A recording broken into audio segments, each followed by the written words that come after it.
ত্ৰিভুবন বন্দন দৈবকী নন্দন জৌহৰে মাৰল কংস জগজন তাৰণ দেব নাৰায়ণ শঙ্কৰতাকেৰি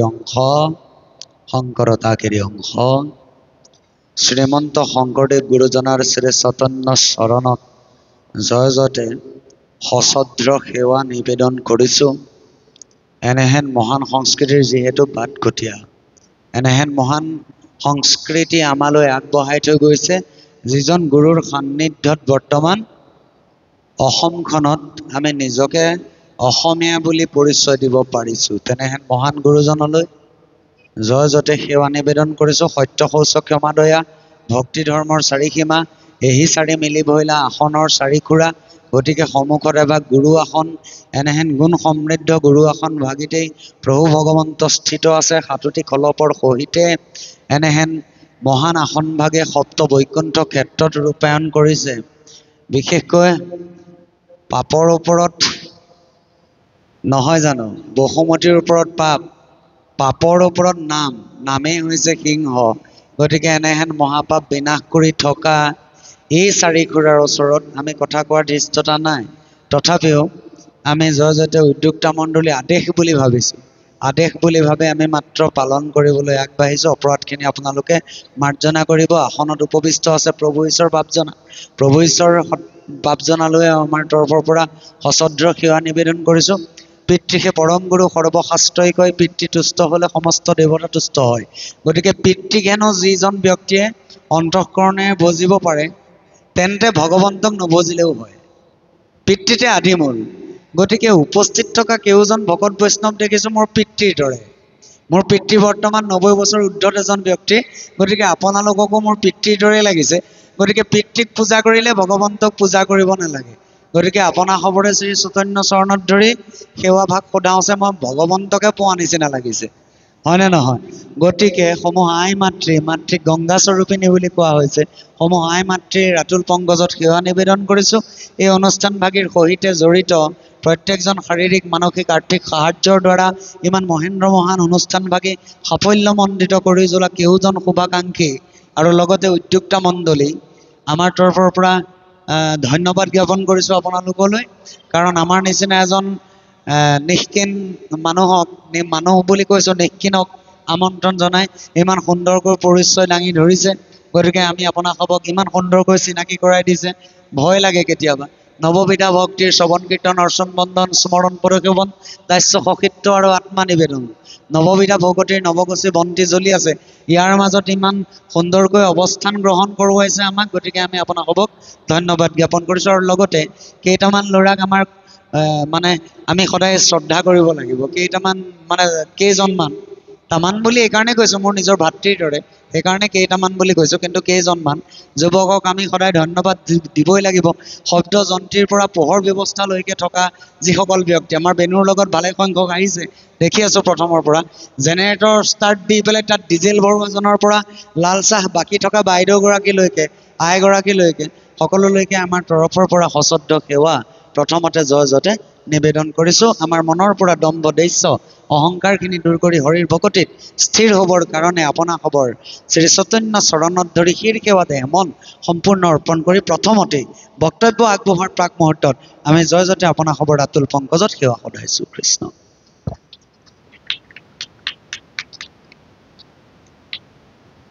বহুত কথা নকওঁ, তথাপিও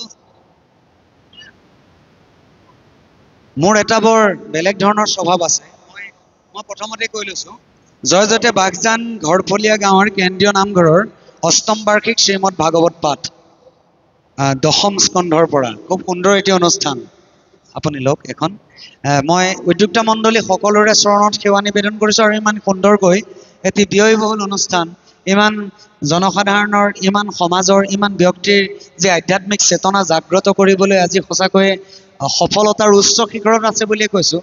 কাঞ্চনজংঘাতকৈও মাউণ্ট এভাৰেষ্টৰ নিচিনা শৃংগৰ উচ্চ শিখৰতাত যি জয়লাভ কৰিছে, মই কেউজন উদ্যোক্তা আৰু লগতে শুভাকাংক্ষী ৰাইজৰ কাৰণে শাৰীৰিক মানসিক আৰ্থিক সাহায্য আগবঢ়াই এই অনুষ্ঠানভাগী সাফল্যমণ্ডিত কৰি তোলা প্ৰত্যেকজন ব্যক্তিৰ কাৰণে মই সমূহ ৰাইজৰ তৰফৰ পৰা আশীৰ্বাদ স্বৰূপে প্ৰথমতে একাজলি জোৰজাৰ হাত চাপৰি কামনা কৰিছোঁ। মই কেইটামান বিশেষ বিষয় লৈ আহিছোঁ। মোৰ এটা বেয়া স্বভাৱ আছে, মই প্ৰথমেই কৈছোঁ। অনুবাদ যন্ত্ৰ যেতিয়া লওঁ কথা বাগৰি গৈ থাকোঁ। মানে কি ক'ম, ওৰ বিষয় এটা ধৰি ল'লে তোৰ পাইগে, তোৰ পৰা গৈ তোৰ পাইগে। এইটো এটা মোৰ বেয়া স্বভাৱ বাৰু, হয়নে নহয়? অনুবাদ যন্ত্ৰ হাতত ল'লে মানে খালি এটা চৰিত্ৰৰ কাৰণে ভয় লাগে। কোনোবা মানুহে যদি কয় প্ৰজ্ঞান প্ৰতিম বৰুৱাক মাতিছিলোঁ পাই, বৰ কথকি। এই কথকি নামৰ উপাধিটো নালাগে কাৰণে আজি মই এটা টেকনিক কৰি আহিছোঁ। কি মই এই শ্লিপ এটুকুৰাত লিখি আনিছোঁ, মই কি বিষয়ত পটক কৈ দিম। গতিকে মোৰ অন্তৰত উদ্ভাসিত হৈ থকা কিছুমান কথাহে ক'বলৈ ওলাইছোঁ। এয়া মোৰ জীৱনৰ সমাধান নহয়, বা এয়া মই আপোনালোকক দিব বিচৰা মোৰ জ্ঞান ভাণ্ডাৰৰ আদেশ নহয়। মোৰ মাত্ৰ মনত গুণগুণাই থকা কিছু প্ৰশ্ন মই আপোনালোকৰ মাজলৈ এৰিব বিচাৰিছোঁ। মই মাত্ৰ কেইটামান টপিক লিখি আনিছোঁ। প্ৰথমটো টপিকেই হৈছে বৰ্তমান আমাৰ এই বৰ অসমখন যে ছিন্ন বিচ্ছিন্ন হ'ল। আমি এতিয়া কওঁ কি যে মিঞা খেদাই আছোঁ। অলপ সময় পিছত ক'ম আমি কাৰ্বিয়ে তেওঁলোকৰ নিজৰ ৰাজ্য বিচাৰিছে। অলপ পাছত আমি ডিমা হাছাওৰ পৰা প্ৰমুখ্য কৰি আমি অন্য কথা একোৱেই নকওঁ, উপত্যকা কেইখনকে ভাগ বিতৰা হ'ল। বৰাক ভেলী বুলি ক'লে বেলেগ হ'ল, ব্ৰহ্মপুত্ৰ উপত্যকা বেলেগ হ'ল। কিন্তু কথা এষাৰ কওঁ, আচলতে হৈ আছে কি? মই পোনপ্ৰথমে কথাষাৰ এইকাৰণেই ক'বলৈ ওলাইছোঁ, আজি জাতি বিচাৰৰ ওপৰত ক'বলৈ বাধ্যত পৰিছোঁ। কেতিয়াবা এটা কথা ভাবি খুব অন্তৰত দুখ লাগে। দুখ লগা কথাটো হৈছে কি, মই সম্পূৰ্ণ মূল বিষয়বস্তুলৈ আহিছোঁ। মোৰ অন্তৰত প্ৰভু ঈশ্বৰ যিখিনি কথা উদ্ভাসিত হৈ থাকে, মই বহলাই বেছি নকৈ মোৰ অন্তৰত বাজি থকা গুণগুণাই থকা কথাসমূহ খুব চমুকৈ ক'বলৈ ওলাইছোঁ। আপোনাসৱে অনুগ্ৰহ কৰি মাৰ্জনা কৰিব। মই জানো যে আপোনাসৱে ভাওনা চাবলৈ আহিছে, কিন্তু কিছুমান কথা নকৈ নোৱাৰি। অসমৰ বৰ্তমান যি পৰিৱেশ, কিছুমান কথা নক'লে নহয়, বা মোৰ অন্তৰে নকোৱাকৈ নোৱাৰোঁ। সেইকাৰণেহে ক'বলৈ ওলাইছোঁ। প্ৰথমটো কথা হৈছে আমি জাতি বিভাজন যিটো কৰি আছোঁ, আমি যিটো জাতিৰ ওপৰত আমি যিটো কৰি আছোঁ, আমুক আহোম, আমুক কৈৱৰ্ত, শুনিবলৈ অপ্ৰিয়, কিন্তু আমি দূৰণিত থাকি কৈ দিওঁ দম। শুনিবলৈ কিন্তু মই খুব পোনপটীয়া কথা কওঁ দেই। মোৰ অন্তৰত মানে কি হয়, মই খুব পোনপটীয়া কথা ওলাই, মই কাহানিও লুকাই চুৰ কৰি কথা নাপাতো। আমি সুদ সম্প্ৰদায়কো মাজতো হাঁহো কি বুলি জানেনে? বৰিয়া। মুছলমান লোককো আমি হাঁহো কি বুলি? গৰিয়া, মৰিয়া। আমি কি কৰোঁ আচলতে, আমাৰ যিটো জাতিৰ নিন্দা, মই জাতিৰ নিন্দাৰ ক্ষেত্ৰত এটা কথাই কওঁ, মোৰ অন্তৰত গুণগুণাই থকা কথাহে কৈছোঁ। জাতি হৈছে আমি বৰ্তমান যাক মানি আছোঁ, আমুক আহোমৰ পিতেক, আমুক কছাৰীৰ পিতেক, আমুক চুতীয়াৰ সন্তান, আমুক কৈৱৰ্তৰ ল'ৰা, আমুক তিয়া, আমুক মিচিং, আমুক আমুক তামুক তামুক টাই আহোম কিবা কিবি। এই যিখিনি জাতিৰ বিচাৰ, এই জাতিখিনি মোৰ এটা পোনপটীয়া প্ৰশ্ন, হিন্দু ধৰ্মশাস্ত্ৰৰ সন্মানীয় গৱেষকসকলৰ কাৰণে মোৰ এটা ডাঙৰ পোনপটীয়া প্ৰশ্ন, এই যে আমি আহোম চুতীয়া কৈৱৰ্ত মিচিং গৰিয়া মৰিয়া আমুক তামুক কৰি আমি যিটো জাতিৰ বিভাজন কৰি আছোঁ, এই বিভাজনটো প্ৰকৃততে আমাক হিন্দু ধৰ্মশাস্ত্ৰই দিছেনে? যদি শ্ৰীমৎ শ্ৰীচন্দ্ৰ ভাৰতীৰ শ্ৰীমৎ ভাগৱত শাস্ত্ৰৰ কোনোবা অধ্যায়ত লিখা আছে যে আমুক আহোম, আমুক চুতীয়া, আমুক কৈৱৰ্ত বা দম, তেন্তে পোনপটীয়াকৈ উক্ত তথ্যটো আপোনাসৱে দি দিব বুলি অনুৰোধ জনাইছোঁ। মই এই কথাষাৰ এই কাৰণেই কৈছোঁ, জাতি মাত্ৰ আমাক শ্ৰীমৎ ভাগৱত শাস্ত্ৰই দিছে চাৰিটা: শূদ্ৰ, বৈশ্য, ব্ৰাহ্মণ আৰু ক্ষত্ৰিয়। মাধৱ পুৰুষে সেইকাৰণে ঘোষামৃতত লিখিছে, অনহু জানামি চাৰি জাতি চাৰিও আশ্ৰামী নোহাতি নহ ধৰ্মশীলা দানব্ৰত তীৰ্থগামী। মই এই কথাষাৰ এই কাৰণে কৈছোঁ, সেইদিনা অন্তৰত দুখ লাগে, যিদিনা আমি ডিব্ৰুগড় মেডিকেল কলেজত, যিদিনা আমি যোৰহাট মেডিকেল কলেজত, যিদিনা আমি গুৱাহাটী মেডিকেল কলেজত, বা কোনোবা এখন নাৰ্ছিং হোমত বা সঞ্জীৱনী হস্পিটেলত বা যিকোনো এখন GNRCত সোমাই যিদিনা আমি আমাৰ ভকতসকলে বা আমি জীৱন মৰণৰ কাৰণে যুদ্ধ কৰি থাকোঁ, মাত্ৰ 2 ইউনিট ব্লাডৰ কাৰণে থাকোনে? আমি 2 ইউনিট ব্লাডৰ কাৰণে থাকোনে হস্পিটেলত কক বকাই থাকোঁ, ঐ ব্লাড দিয়া কোনোবা মানুহ আছে নেকি? যেতিয়া আমি ব্লাড বেংকক আমি দিয়া ব্লাডটো তাত ৰিফাইন কাহানি কৰে নাজানো, তাত ৰিফাইন হৈ থকা 2 ইউনিট ব্লাডটো যিদিনা মোৰ জীৱন বচাবৰ কাৰণে মোক এখন বিচনাত শুৱাই ওপৰৰ পৰা খোজ মাৰি পেলাই মোৰ বডিত দি পেলাই মোক এটা মানুহ ৰূপত জীয়াই তোলা যায়, সেইদিনা আমি সোধোনে মোৰ গাত যে মোক বচাবৰ কাৰণে 2 ইউনিট ব্লাডকণ দিলা, গৰিয়াৰ নে মৰিয়াৰ নে ডুমৰ নে কছাৰীৰ? সেইকণ সময়ত নোসোধো। আমি কেতিয়া সোধো? ভাত কাঁহী যেতিয়া মুখৰ আগত বাঢ়ি দিয়ে তেতিয়া। ভাত কাঁহী সন্মুখত দিলে কওঁ আমুক আহোম মোৰ নচলিব, আমুক চুতীয়া মই নেখাম। বেয়া নাপাব দেই, মোৰ খুব পোনপটীয়া কথা, হয়নে? গতিকে মই আশা কৰোঁ জাতি পৰিচয় হয় নিজৰ কৰ্মত। আমি অসমীয়াই যিদিনালৈকে আমাৰ অন্তৰৰ মাজৰ পৰা জাতি নিন্দাটো উলিয়াব নোৱাৰোঁ, আমাৰ মন মগজুৰ পৰা যিদিনালৈকে আমি জাতি নিন্দা নামৰ এই নিকৃষ্ট শব্দটো আমাৰ মন মগজুৰ পৰা উলিয়াব নোৱাৰোঁ, সেই দিনালৈকে অসমত বহিৰাগতৰ ব্যক্তি আহি অসমীয়াৰ মানুহৰ ওপৰত মূৰমাৰ মাৰিয়ে থাকিব। বিহাৰীয়ে দোকান খুলি আপোনাৰ মোৰ গালত চৰিয়াই থাকিব, মিয়াই আপোনাৰ মোৰ গেজিং মাটি লৈ সেই দিনালৈকে ঘৰ বনাই থাকিব, যি দিনালৈকে দেখিব অসমীয়াৰ নিজৰ মাজতে মিল যায়। গতিকে আশা কৰিম, এই আপাহতে মই আশা কৰোঁ জাতি নিন্দা ধৰণৰ অপ্ৰীতিকৰ কৰ্মসমূহ, আৰু এই জাতিসমূহ কোনে দিয়া? এই জাতিসমূহ আমাৰ অসমৰ বুৰঞ্জীয়ে দিয়া, এই জাতিসমূহ আমাক ইতিহাসে দিয়া, এই জাতিসমূহ আমাৰ মূৰৰ ওপৰত চৰকাৰে গুজি দিয়া। OBC, MOBC, ST, general caste, আমুক তামুক তামুক। ভালকে চাকৰি এটা কৰিবলৈ যাওকচোন, STৰ কাৰণে ইমানটা পোষ্ট খালী, MOBCৰ কাৰণে এটাও নাই, জেনেৰেল কাষ্টৰ কাৰণে তাত ফুটা কৰি এটাও নাই। আৰে ভাই, হাত ভৰি চবকে সমান দিছে নে নাই? নে চিডিউল কাষ্টৰ 10জনক 2খন হাত ভৰি বেছি দিছে নেকি? নাই দিয়া। জেনেৰেল কাষ্টৰ জনৰ যিমানখন ভৰি আছে, যিমানটা হাত আছে, সকলোকে সমান দিছে। কিন্তু বিভাজন কোনে কৰি আছো? আমি আমাৰ চৰকাৰখনে কৰি আছো, আমি আমাৰ নিজৰ ভকতীয়া সমাজত, আমি আমাৰ নিজৰ গাঁওখনত কৰি আছো, যাৰ কাৰণে বহিৰাগতই সুবিধা পাইছে। গতিকে মই আশা কৰিম যেনেকৈ 2 ইউনিট ব্লাড দিবৰ সময়ত আমি জাতি বিচাৰ নকৰোঁ, ঠিক তেনেকৈ ভাত মুঠি খাবৰ সময়তো যদি আমি জাতি বিচাৰ নকৰোঁ, তেতিয়াই আশা কৰিব পাৰি অনাগত দিনত এইখিনি কণমানিৰ পৰা এখন সুন্দৰ এক অসমীয়া জাতিৰ এখন ভাল অসমীয়া সমাজ হ'ব। হয়নে কথাটো? মিছা নেকি? ধন্যবাদ। ইয়াৰ পিছৰ টপিকটো মই লৈ থৈছোঁ ভাওনাৰ অতীত আৰু বৰ্তমান প্ৰতিযোগিতাৰ বৰঙণি।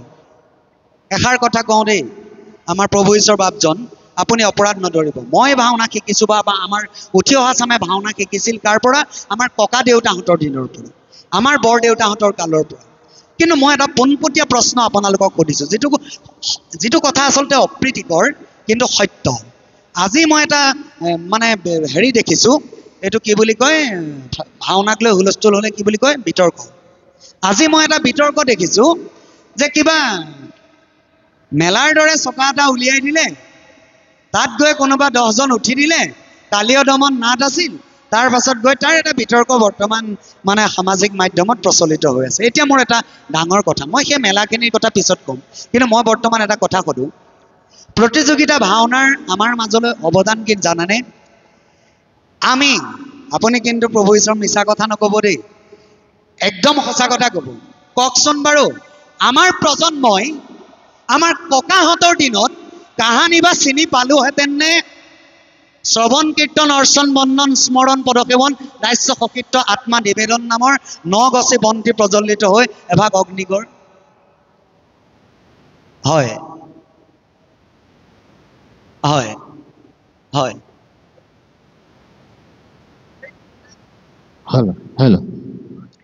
হৃদয়ত অনুধাৱন কৰিব লাগিব, অনুধাৱন কৰিব লাগিব। আকৌ এবাৰ ক'ব। এতিয়া শুনক, মই কৈছোঁ প্ৰতিযোগিতামূলক ভাওনাই আমাৰ মাজত প্ৰভু ঈশ্বৰ কি কৰিছে জানেনে? গছা চাকি কাক বোলে চিনাকি দিছেনে? বাদুলি চাকি কাক কয় আমাৰ 10জন ল'ৰাই চিনি পাইছে। মধুনা চাকি কাক কয় গম পাইছে। ডলা চাকি কাক কয় গম পাইছে। চৌতৰা কাক কয় গম পাইছে। ভোটা চাকি কাক কয় গম পাইছে। কিন্তু এটা এনেকুৱা দিন আছিল, মই যেতিয়া কণমানি আছিলোঁ, এনেকুৱা এটা দিন আছিল, অগ্নিগড়ৰ তলেৰে আহিব, অপ্ৰিয় কিন্তু সত্য দেই, অগ্নিগড়ৰ তলেৰে আহিব লাগিব বুলি আমি গম নাপাওঁ। নগাৰ চৰিত্ৰ কৰে, ৰূপায়ণ কৰে, চাং এখন পাতি দিয়ে।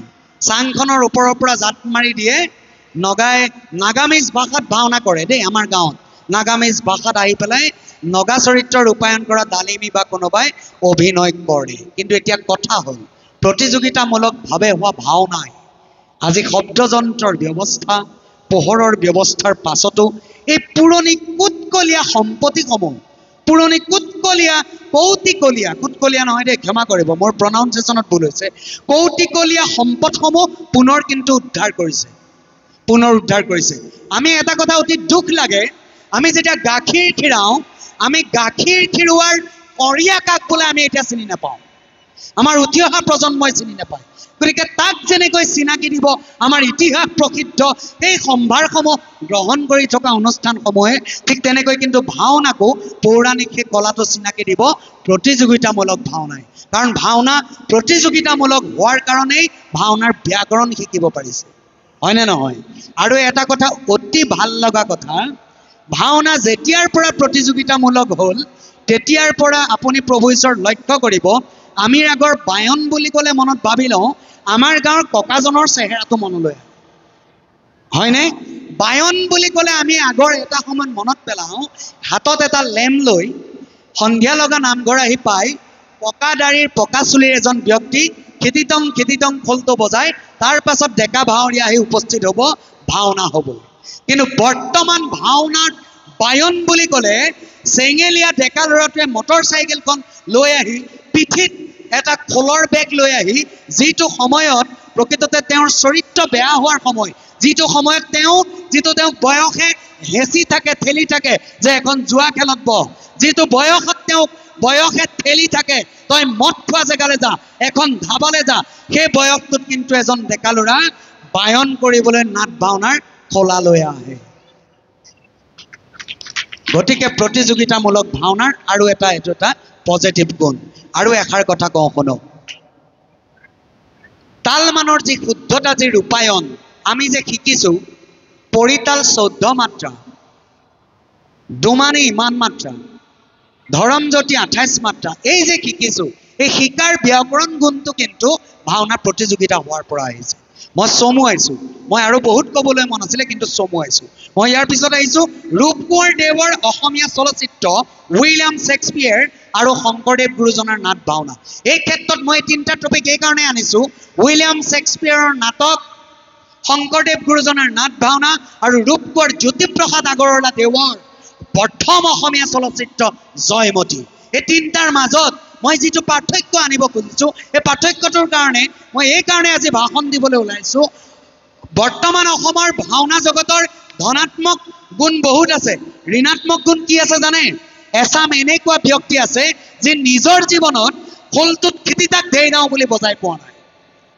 যে নিজৰ জীৱনত কাহানিও হিৰণ্যকশিপু চৰিত্ৰটি কৰি পোৱা নাই এনেকুৱা যুৱক আছে যিজন যুৱকক যদি আপুনি সোধে যে নাৰী কেই প্ৰকাৰ হংসিনী নাৰী কেনেকৈ ওলায় চিত্তিনী নাৰী কেনেকৈ ওলায় পদ্মিনী নাৰী কেনেকৈ প্ৰৱেশ কৰে আৰু হস্তিনী নাৰী কেনেকৈ প্ৰৱেশ কৰে যদি এজন যুৱকক নাৰীৰ প্ৰকাৰৰ বিষয়ে সোধে তেন্তে তাৰ উত্তৰ দিব নোৱাৰা সেই যুৱকজন সেই তেনেকুৱা যুৱকজনে কিন্তু অকল মাত্ৰ এটা বস্তুৱে খুচৰি ফুৰে সেইটোৱে হৈছে বৰ্তমান মাতৃভাষা নাট ভাওনাৰ জনপ্ৰিয়তাত মই কেনেকৈ ঋণাত্মক ভাৱ সোমোৱাই দিওঁ কয় যে ভাওনা বাণিজ্যিকৰণ হ'ল মোৰ এটা ডাঙৰ প্ৰশ্ন প্ৰভু ঈশ্বৰ মোৰ এটা ডাঙৰ প্ৰশ্ন ভাওনা বাণিজ্যিকৰণ হ'ল বুলি আমি এতিয়া হাবুডুবু খাইছোঁ আমি কওঁ কি আমুকত ভাওনা পাতিছে আজিকালি ভাওনা পইচালেহে কৰে অপ্ৰিয় কিন্তু সত্য প্ৰভু এতিয়া মই সেইসকল ব্যক্তিক এটা পোনপটীয়া কথা ক'ব বিচাৰোঁ শংকৰদেৱ গুৰুজনাৰ যিদিনা যিসকল মহান পণ্ডিতে হয়তো কোনোবা এজন সাংবাদিক হয়তো কোনোবা এজন ভাল ডাঙৰ সাহিত্যিক হয়তো কোনোবা এজন ভাল চিনেমা এক্টৰ হয়তো কোনোবা এজন গুৱাহাটীৰ জ্যোতি চিত্ৰবনৰ এজন ভাল কৰ্মকৰ্তা মই জয় জয়কে প্ৰশ্নটো আগবঢ়াইছোঁ পৰম শ্ৰদ্ধাৰ যিহেতু লাইভ হৈ আছে শ্ৰদ্ধাৰ বিদ্যাসাগৰ ডাঙৰীয়া আপুনি যিহেতু এটা নেতৃত্বাধীনত আছে আপুনি যিহেতু বৰ্তমান উপস্থিত আছে বৰ্তমান ক'ত আছে মই নাজানো কিন্তু আমাৰ চলচ্চিত্ৰ বিভাগৰ জ্যোতি চিত্ৰবনৰ আপুনি যিহেতু এজন মুৰব্বী বিষয়া মই এই প্ৰশ্নটো আগবঢ়াইছোঁ মোৰ তৰফৰ পৰা ৰেঙনি নিউজ লাইভকে প্ৰমুখ্য কৰি যিসমূহ অসমীয়া চলচ্চিত্ৰ বিভাগৰ চেনেল আছে, যিসমূহ বৰ্তমান পৰ্টেল চেনেল বা যেনেকুৱাই নহওক, মই তেওঁলোকলৈ আগবঢ়াইছোঁ এই প্ৰশ্নটো। মই ক'ত আছিলোঁ পাহৰি থাকিলোঁ, ক'ত আছিলোঁ মই কৈছোঁৱেই যে কথা কৈ গৈ থাকিলে পাহৰি থাকোঁ। যে ভাওনা এটা ইনকমৰ পথ হ'ল। এই কথাটোত মই যিসকল ব্যক্তিয়ে এই কথাখিনি কৈ পেলাই ভাওনা কৰা উঠি অহা ডেকাজনৰ মনটো সদায় ভাঙিব বিচাৰে, এইসকল ব্যক্তিৰ কাৰণে মোৰ পোনপটীয়া কেইটামান প্ৰশ্ন। উইলিয়াম শ্বেক্সপিয়েৰ যিদিনা জন্মগ্ৰহণ কৰিছিল, উইলিয়াম শ্বেক্সপিয়েৰ যিদিনা জন্মগ্ৰহণ কৰিছিল, ইংৰাজী কবি, ইংৰাজী নাট্যকাৰ, সাহিত্যিক উইলিয়াম শ্বেক্সপিয়েৰ যিদিনা জন্মগ্ৰহণ কৰিছিল, শংকৰদেৱ গুৰুজনাৰ সেইদিনা দেহাৱসানৰ কাৰণে সময় আছিল মাত্ৰ 4 বছৰ। অৰ্থাৎ তাৰ 4 বছৰ পাছত শংকৰদেৱ দেহাৱসান হৈছে। গতিকে জানো এই ক্ষেত্ৰত যে শংকৰদেৱ গুৰুজনাৰ যেতিয়া দেহাৱসান হৈ বৈকুণ্ঠগামী হৈছে, সেই সময়ত উইলিয়াম শ্বেক্সপিয়েৰৰ বয়স আছিল মাত্ৰ 4 বছৰ।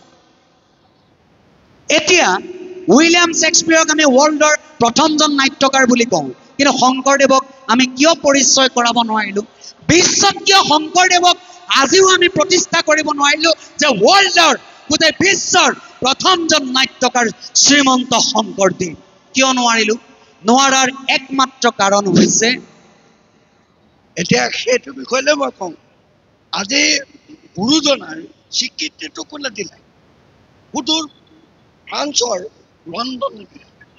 লণ্ডনে তেওঁ দিলে দিলে আমাৰ গায়ে আছে, তেওঁলৈ হেৰিয়াই কৰি আছে, আজি দিব পাৰিছে নাই পৰা। কিয় কৈছোঁ শুনক, কিয় নাই পৰা? ইয়াৰ ভিতৰত মোৰ মনত গুণগুণাই থকা কেইটামান শব্দ আছে। শংকৰদেৱ গুৰুজনাক আমি কিয় ৱৰ্ল্ডত আনিব পৰা নাই, ইয়াৰ মাজত মোৰ গুণগুণাই থকা কেইটামান শব্দ আছে। আমি শংকৰদেৱ গুৰুজনাৰ অৱদানসমূহক, প্ৰথম কথা কীৰ্তন পুথি, প্ৰথম কথা শংকৰদেৱৰ অৱদানসমূহক, শংকৰদেৱৰ ধৰ্ম প্ৰচাৰক আমি মাত্ৰ বুট মগু চপোৱা কিনি এই চপোৱা বুট মগুৰ মাজত অ হৰি অ ৰাম নামৰ দুটা শব্দত ভৰাই থৈছোঁ নেকি? শংকৰদেৱ গুৰুজনাক আমি এজন সাহিত্যিক হিচাপে চাব নোৱাৰিলোঁ নেকি? শংকৰদেৱ গুৰুজনাক এজন বিজ্ঞানী হিচাপে চাব নোৱাৰিলোঁ নেকি? যাৰ কাৰণে আজি উইলিয়াম শ্বেক্সপিয়েৰ আগলৈ উঠি গুচি গ'ল। আমি কি কৰোঁ, অকণমানি বাচ্ছা এটাই যেতিয়া খোল বজাব, আমি সেই বাচ্ছাটোক সদায় কওঁ কি, ঐ তই শৰণ লোৱা নাই, খোল নুচুবি, তোৰ বয়স হোৱা নাই, তই মণিকূটলৈ নাযাবি। মই এটা ডাঙৰ প্ৰশ্ন, আৰে ভাই প্ৰহ্লাদে দেখোন 5 বছৰ বয়স, ধ্ৰুৱই দেখোন হিন্দু ধৰ্ম শাস্ত্ৰৰ মতে ধ্ৰুৱই দেখোন এতিয়াও তৰা হৈ জিলিকি আছে। এতিয়া ল'ৰাবিলাকে শৰণ ল'বলৈহে আমাৰ ওচৰলৈ, বেলেগ কথাই কেনেকে কি কয় মই নাজানো। বৰ্তমান মই কি পাইছোঁ, মই এটা বহল দৃষ্টিৰে কথা কৈ পেলাই মই আধ্যাত্মিক কথাবিলাক এতিয়া তুমি ক'লা নাই? হয়, বুজি পাইছোঁ, বুজি পাইছোঁ। আপুনি বহক, মোৰ অন্তৰত গুণগুণাই থকা সমূহ কথাখিনি কৈলোঁ। এতিয়া কথা হ'ল, আমি যিদিনালৈকে শংকৰদেৱ গুৰুজনাক চেপি থাকিম, যিদিনালৈকে আমি শংকৰদেৱ গুৰুজনাক এটা বাকচৰ ভিতৰত ভৰাই থাকিম, যিদিনালৈকে শংকৰদেৱক আমুকটো নাপাই নকৰিবি, তামুকটো নপঢ়িবি, তোৰ এতিয়া ভাগৱত পঢ়িব হোৱা নাই, তোৰ এতিয়া ঘোষা পঢ়িব হোৱা নাই বুলি চেপেটা মাৰি ৰাখি থ'ম, সিমান দিনলৈকে শংকৰদেৱ গুৰুজনা কিন্তু বাহিৰত চিনাকি নহয়। হয়নে? ই এটা জ্বলন্ত কাৰণ। সদৌ শেষত আহিছোঁ শুনক, মই জ্যোতিপ্ৰসাদ আগৰৱালাদেৱৰ কথাটো মই খুব খৰ কৰিছোঁ, জানো বহুত সময় হৈছে, খুব খৰ কৰিছোঁ, কাৰণ মোৰ অন্তৰত গুণগুণাই থকা কথাসমূহ আজি এখন মই এটা কথা কৈ দিছোঁ আপোনালোকক, মই ফেচবুক যোগে বিতৰ্ক কৰা ব্যক্তি নহয়, বা মই ফেচবুকৰ পণ্ডিত নহয়। মই যি কথা কওঁ অনুবাদ যন্ত্ৰলৈ সন্মুখত কওঁ, মোৰ সন্মুখী হৈ কথা পাতিলে ভাল পাওঁ, শোৱাৰ বিচনাত বহি লেপ তুলিৰ তলত ফেচবুক টিপি পেলাই মোৰ লগত কথা পাতিলে মই বেয়া পাওঁ। এতিয়া মই জ্যোতিপ্ৰসাদ আগৰৱালাদেৱৰ কথাটো মই এই কাৰণেই উনুকিয়ালোঁ, যিদিনা স্বয়ং জ্যোতিপ্ৰসাদ আগৰৱালাদেৱে, ৰূপকোঁৱৰ জ্যোতিপ্ৰসাদ আগৰৱালাদেৱে জয়মতী নামৰ কথা ছবিখন ৰূপায়ণ কৰিছিল, যিদিনা আইদেউ সন্দিকৈক, পৰম শ্ৰদ্ধাৰ স্বৰ্গীয় আইদেউ সন্দিকৈক যিদিনা জয়মতীৰ চৰিত্ৰটো কৰিবৰ কাৰণে আনিছিল, আপোনালোকে জানেনে সেইদিনা দাঁতি কাষৰীয়া ৰাইজে আইদেউ সন্দিকৈক এঘৰীয়া কৰিছিল। কিয় জানেনে? পৰপুৰুষৰ আগত মুখ উলিয়ালে। কিন্তু সেই আইদেউ সন্দিকৈক আমি এতিয়াওতো শ্ৰদ্ধা কৰি আছোঁ।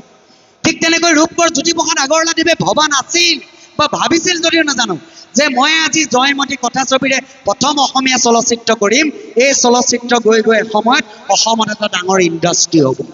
গতিকে আজিৰ পৰা খুব বেছি 50 বছৰৰ আগত জয়মতী কথাছবি ৰূপায়ণ হ'ল সেই চলচ্চিত্ৰগৃহ এতিয়া বৰ্তমান চলচ্চিত্ৰগৃহ এটা বৰ্তমান ইণ্ডাষ্ট্ৰী কিন্তু আজিৰ পৰা 550 বছৰত জন্ম হৈ শংকৰদেৱ গুৰুজনাই আবিৰ্ভাৱ কৰা ভাওনাক আমি কিয় আজিৰ তাৰিখলৈকে এটা ইণ্ডাষ্ট্ৰীত গঢ় দিব নোৱাৰিলো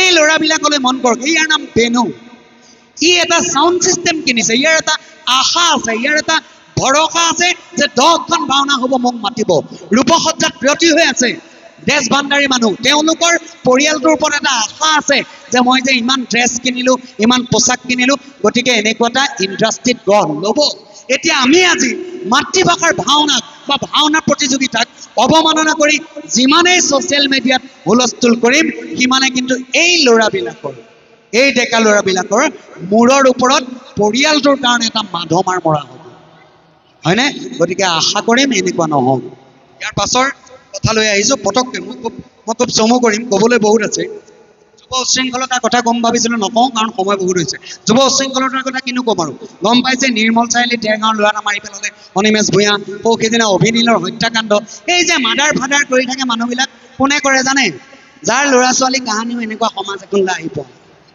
হত্যা কোনে কৰিব পাৰিব যাৰ অন্তৰত কাহানিও নাঙলৰ ফাকে ফাকে গৈ চেঙেলী মাছ এটা ধৰি গাঁৱৰ ৰাইজৰ মৰমৰ যাৰ আৱেগ নাই যিজন ল'ৰাই নেজানে এজোপা কঁঠাল গছৰ ওপৰত উঠি এটা কঁঠাল টুকুৰিয়ালে এই কঁঠালটো পকিছে নে কেঁচাই আছে যিজন যুৱকে চাব নেজানে সেই যুৱকজনে কিন্তু মাৰ্ডাৰ কৰিব পাৰে অৰ্থাৎ গাঁৱৰ যিটো আধ্যাত্মিকতা গাঁৱৰ যিটো আৱেগ আমি তাক যন্ত্ৰৰ দৰে ব্যৱহাৰ কৰি নিশিকালোৱেই গতিকে মনত ৰাখিব নিৰ্মল চাৰিআলিত হত্যা কৰা সেই অনিমেষ ভূঞাও কিন্তু তেনেকুৱা কাৰণতে যিকেইজনে মাৰিছে ঠিক তেনেকৈ এনেকুৱা পৰিৱেশ নেপোৱা অভিনীলক যি হত্যা কৰিছে এনেকুৱা এখন বহল সমাজ নেপোৱা মানুহে মানুহ মাৰিব পাৰে সদৌ শেষত কৈছোঁ কোনো সময় বহুত হৈছে মই জানো মোৰ বহুত সময় হৈছে তথাপিও এতিয়াও 10 বাজি কিমান সময় গৈছে জানো চাওকচোন 10:10 মই 10:15 সামৰি দিছোঁ 10:06 হৈছে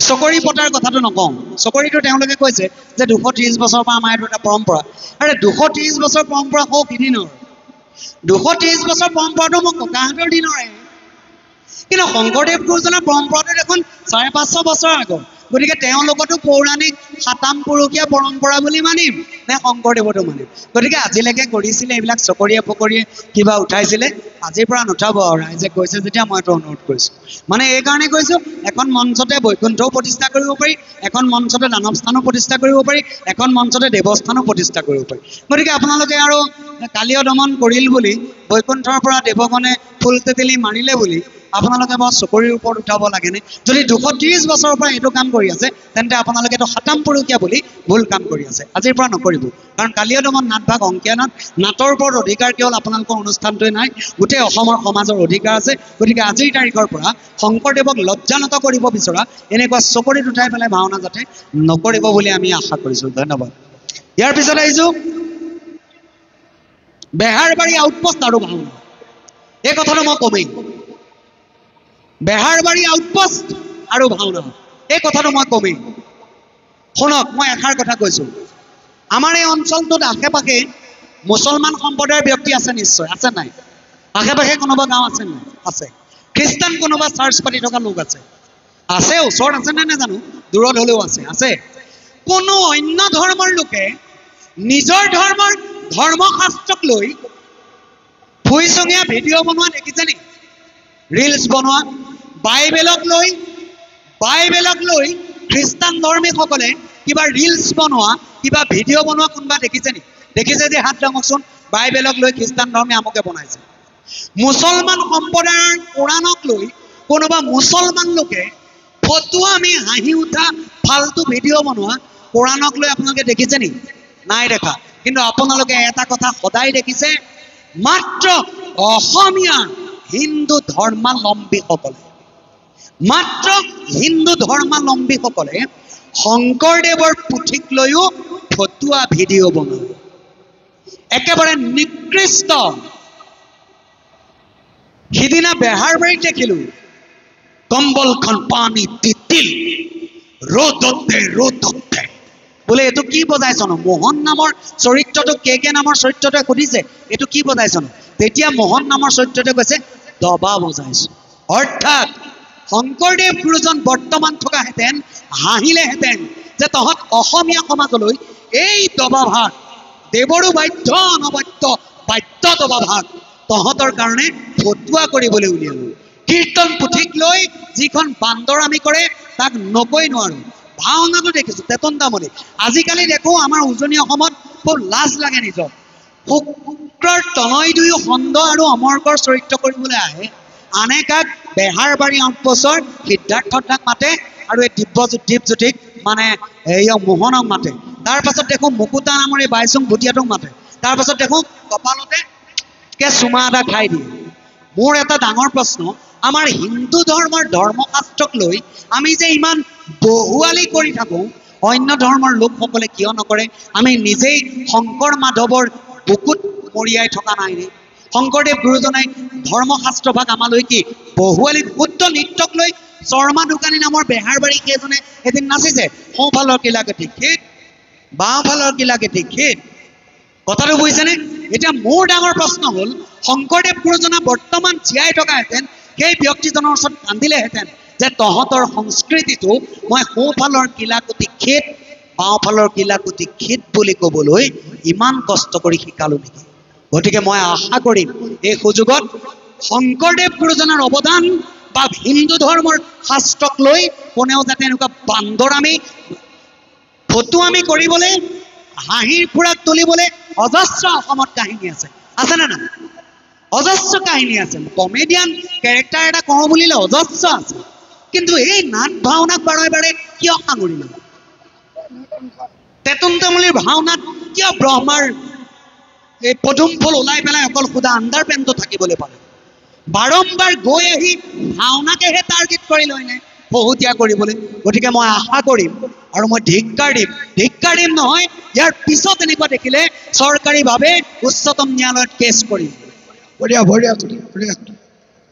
কৰিম, এনেকুৱা কাৰবাৰ কৰিলে। ধৰ্মশাস্ত্ৰক লৈ কোনোবাই যদি বেবেৰিবাং কৰে তেনে মই শ্ৰী প্ৰজ্ঞান প্ৰতিম বৰুৱাই কথা দিছো কেছ কৰিম। গতিকে মই ভাবোঁ নিজৰ ধৰ্মশাস্ত্ৰক লৈ এনেকুৱা কাম নকৰি আহকচোন আমি সকলো মিলি এখন সুন্দৰ সমাজ গঢ়ো। আজি মই জানো এই ভাওনাত জড়িত ব্যক্তিসকলে, এই ভাওনাত জড়িত কণ কণ মইনাসকলে কেতিয়াও বৃদ্ধাশ্ৰম এখন নবনায়। সেই বৃদ্ধাশ্ৰমত কেতিয়াও নিজৰ মাক দেউতাকক নৰখায়। কিয় নৰখায়? তেওঁলোক নামঘৰলৈ সোমাই আহি এটা আধ্যাত্মিক চেতনা শিকিছে। গতিকে ইয়াৰ পৰা আমাৰ সেইটোৱে লাভ হৈছে, ভাওনা কৰা ব্যক্তি সেইটোৱে লাভ হৈছে যে আমাৰ মাজত থকা কণ কণ মইনাই বয়সস্থজনক দেখিলে শ্ৰদ্ধা কৰিবলৈ শিকিছে। গতিকে যিসকল বাহিৰৰ পৰা তেওঁ কিছু নজনা জ্বলি মৰিছে, ভাওনাৰ ভটো চিনি নোপোৱা যিসকল মহান ব্যক্তিয়ে বাহিৰৰ পৰা ভাওনা বেপাৰ হোৱা বুলি কৈ আছে, আপোনালোকেও আহক, আপোনালোকেও আহি এখন ভাওনা কৰক, হয়নে নহয়? গতিকে ওপৰে ওপৰে কাকো নুদুখি অনাগত দিনত ভাওনাৰ পৰা এখন এখন সুন্দৰ ভাল ডাঙৰ সমাজ গঠন হ'ব বুলি আশা কৰিব পাৰি। এই আশাকে বুকুত বান্ধি মোৰ ইমান সময় মুখহন্তে ওলোৱা শব্দই আপোনাসৱৰ কাৰোবাৰ অন্তৰ আত্মাত যদি বাৰুকৈ আঘাত হানিছে, আপোনাসৱে নিজৰে দাস আৰু দাস কিংকৰো বুলি ভাবি ক্ষমা কৰিব। আৰু এই কথাষাৰ এতিয়াও কৈছোঁ যে এয়া মোৰ সিদ্ধান্ত নহয়, আপোনালোকলৈ দিয়া মোৰ ৰায়দান নহয়, এয়া মোৰ মনৰ ভাৱ। মই মাথো প্ৰকাশ কৰিছোঁ। ভাল যেন দেখিলে আঁকোৱালি ল'ব, বেয়া যেন দেখিলে দলিয়াই পেলাই দিব। আৰু মই এষাৰ কথা জানো, ভাষণ দিবলৈ মই আহিলে মই এইটো কথা নাভাবোঁ যে মোক ভাষণ দিবলৈ মাতিছে 10 মিনিটৰ কাৰণে মই বকি দিম, ঘৰলৈ ঘূৰি আহিম। মই ভাবোঁ মই দিয়া ভাষণৰ অনুষ্ঠানত মোৰ পৰা ভালেই হওক, ভুলেই হওক, শুদ্ধই হওক, এটা বাৰ্তা যাওক, সেই বাৰ্তাটোৰ ওপৰত আলোচনা হওক, মই সেইটোৱে কামনা কৰোঁ। তাকেই ভাবি আপোনালোকৰ মাজত বক্তব্য আগবঢ়ালোঁ।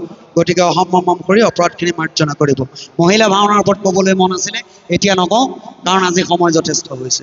সদৌ শেষত মই গায়ন বায়নযোৰা ভাল পাইছোঁ, মই লিখি থৈছোঁ গায়ন বায়নযোৰা ভাল হৈছে, কিন্তু তেওঁলোকৰ দিশখিনি গণনা কৰি পেলাই লোৱাত অকণমান পাজুল আছে। মই তেওঁলোকক ব্যক্তিগতভাৱে ক'ম, কোন দিশত সেৱা হয়, কোন দিশত নহয়, এই বিষয়ৰ ওপৰত আলোচনা। আৰু এটা কথা খুব বেয়া লাগিল, ঘোষা ভাগ নগোৱাটো। গতিকে আমি যিহেতু ভাওনা কৰিবলৈ গৈছোঁ, আমি ধেমালিসমূহ 12 ধেমালি বজাবৰ আমাৰ সময় নাই। আজি 18 চাহিনী আমাৰ পৰিৱেশন কৰিব সময় নাই, গোটেই 7টা দিন 7টা ৰাতি লাগিব। কিন্তু তাৰ মাজত সামঞ্জস্য হোৱাকৈ অন্ততঃ ঘোষা ভাগ অকণমান ভকত বৈষ্ণৱৰ মংগলৰ কাৰণে বা নিজৰ সেৱা ভাগৰ কাৰণে ঘোষাভাগ আগলৈ পৰিৱেশন কৰিব বুলি আশা কৰিছোঁ তেওঁলোকৰ তৰফৰ পৰা। আৰু দিশ কিছুমান নিৰ্ণয় ভুল হৈ আছে। আজি দক্ষিণ দিশত প্ৰথমে সেৱা হোৱা দেখিছোঁ, বেয়া লাগিছে হয়নে নহয়? গতিকে দিশখিনি সম্পূৰ্ণ কৰিব। যিজন গুৰুৱে আপোনালোকক শিকাইছে তেওঁৰ লগত আলোচনা কৰিব, অনাগত দিনত ভাল হ'ব বুলি আশা কৰিব পাৰি।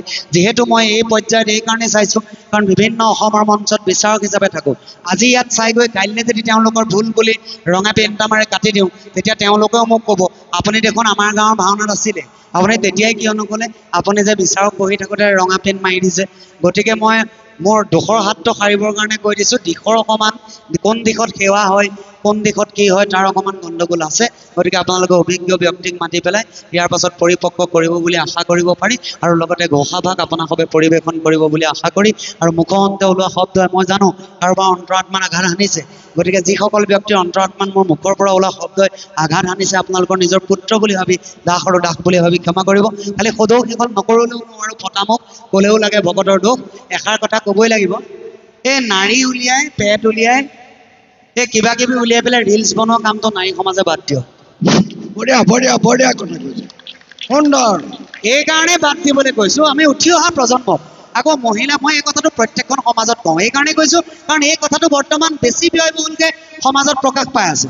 আৰু মই এই কথাটো এইকাৰণে কৈছোঁ প্ৰভু ঈশ্বৰ, সেই নাৰীগৰাকীক যদি কয় যে বাইদেউ আপোনাৰ কালি ৰীল এটা দেখিলোঁ, বৰ আপোনাক বেয়া লাগিল, মই কৈ লওঁ শুনক, আপোনাৰ কালি ৰীল এটা দেখিলোঁ, দেখি বৰ বেয়া লাগিল পাই, এনেকৈ পেট চেট উলিয়াই ৰীল বনাইছে, আমাৰ ল'ৰাটোৱে চাইও হাঁহিছে, বোলে এই মেখেলি নব অৱস্থাটো চাচোন এনেকৈনো ওলাব লাগেনে? তেতিয়া তাৰ প্ৰত্যুত্তৰটো কি দিয়ে জানে নাৰীয়ে? সকলো নাৰীয়ে নহয় দেই, এই যিসকল 2% নাৰীয়ে এই বেয়া মানে অশ্লীল মানে কি নিজৰ অৰ্ধনগ্ন দেহাটো দেখুৱাই যে ৰীল বনায়, তেওঁলোকে উত্তৰ দিয়ে কি বুলি? আমি আমাৰ জেগাত ঠিকেই আছোঁ, আপোনালোকৰ চাউনি বেয়া। কথাটো বুজিছে? যিদিনালৈকে নাৰীৰ প্ৰত্যুত্তৰ সেইটো হৈ থাকিব, সিদিনালৈকে অসমীয়া 10জনী ভাল গাভৰুক মানুহে কৈয়ে থাকিব বোলে আজিকালি অসমীয়া ছোৱালী পটককৈ চাই বেয়া নাপাতিবি দেই, আজিকালি এনেকুৱা হয়নে? গতিকে মই আশা কৰিম এই অৰ্ধনগ্ন হৈ আছে নাৰীৰ দেহৰ আৱৰণতকৈ সৌন্দৰ্য আৰু কিবা আছে নেকি? দেহাৰ আৱৰণটোতকৈ আৰু ডাঙৰ সৌন্দৰ্য নাৰীৰ একো নাই। নিজক মানে আৱৰণ কৰি ৰাখিব পৰাতকৈ আৰু সৌন্দৰ্য নাই। গতিকে আমি বলিউডৰ চিনেমা, আমাৰ এই অসমীয়া চলচ্চিত্ৰটো বৰ্তমান প্ৰাদুৰ্ভাৱ ঘটিছে। গতিকে আমি এইবিলাক মাথা নামাৰি আমি আমাৰ সমাজখনৰ আমাৰ কণমানিকেইটাক ভাল কৰিবলৈ হ'লে, আমাৰ কণমানিকেইটাৰ কাৰণে চেষ্টা কৰিবলৈ হ'লে আহকচোন আমি এখন সুন্দৰ সুঠাম ভাল সমাজ গঢ়োঁ। গতিকে সদৌ শেষত সকলোৰে শ্ৰী চৈতন্য চৰণত, প্ৰভু ঈশ্বৰ শ্ৰী চৈতন্য চৰণত মহাপুৰুষে এফাকি বাণীৰে সেৱা সদাব বিচাৰিছোঁ। কৃষ্ণ। ও ধৰ্ম জানো মই তথাপি প্ৰবৃত্তি নাই, অধৰ্মটো নিবৃত্তি নহয় হৃদিস্থিত হুয়া তুমি যেন কৰাইবা স্বামী ঋষিকেশ কৰিওতে নয় ৰাম, ঋষিকেশ কৰিওতে নয় কৃষ্ণ হৰি।